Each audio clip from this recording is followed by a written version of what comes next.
തെരഞ്ഞെടുപ്പ് ചട്ടം ലംഘിച്ച് കണ്ണൂരിലെ PRD LDF സ്ഥാനാർത്ഥിക്കായി വാർത്താക്കുറിപ്പ് ഇറക്കി. ഇടത് സ്ഥാനാർത്ഥി KV സുമേഷ് നൽകിയ പരാതിയെക്കുറിച്ചാണ് PRD വാർത്താക്കുറിപ്പ് തയ്യാറാക്കിയത്. മിഥുൻ പിള്ള ചേരുന്നു. മിഥുൻ, നമുക്കറിയാം തെരഞ്ഞെടുപ്പ് പ്രഖ്യാപിച്ചു കഴിഞ്ഞാൽ അത് ഏത് ജനപ്രതിനിധിയാണെങ്കിലും മന്ത്രിയാണെങ്കിലും എല്ലാവരെയും സ്ഥാനാർത്ഥികളായി പരിഗണിക്കണമെന്നുള്ളതാണ് തെരഞ്ഞെടുപ്പ് ചട്ടം. പക്ഷേ കണ്ണൂരിൽ PRD വകുപ്പ് വലിയ ചട്ടലംഘനം നടത്തിയിരിക്കുന്നു. അവിടുത്തെ ഒരു സ്ഥാനാർത്ഥിയുടെ വാർത്താക്കുറിപ്പ് ഔദ്യോഗിക കുറിപ്പാക്കി അവർ പുറത്ത് ഇറക്കിയിരിക്കുന്നു. കൂടുതൽ വിവരങ്ങൾ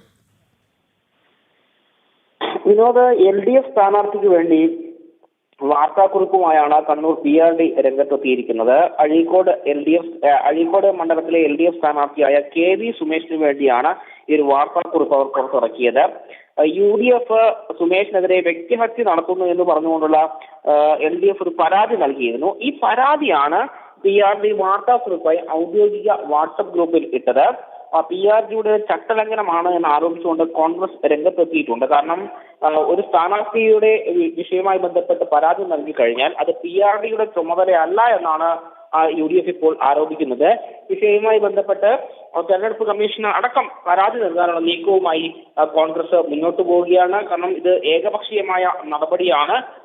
നേരത്തെ പറഞ്ഞതുപോലെ തന്നെ തെരഞ്ഞെടുപ്പ് പ്രഖ്യാപിച്ചു കഴിഞ്ഞു കഴിഞ്ഞാൽ അവിടെ സ്ഥാനാർത്ഥി എന്നുള്ളൊരു പരിഗണന മാത്രമേ പാടുള്ളൂ എന്ന വ്യവസ്ഥ നിലനിൽക്കുകയാണ് ഇത്തരമൊരു നിലപാട് PRD എടുത്തിരിക്കുന്നത്. വിനോദ്, യെസ്, കണ്ണൂരിലാണ് ഗുരുതരമായ ചട്ടലംഘനം PRD നടത്തിയിരിക്കുന്നത്. ഒരു സ്ഥാനാർത്ഥിയുടെ പേരിൽ ഔദ്യോഗിക വാർത്താക്കുറിപ്പ് പുറത്തിറക്കിയിരിക്കുന്നു. വിവരങ്ങൾ നൽകുകയായിരുന്നു മിഥുൻ പിള്ള.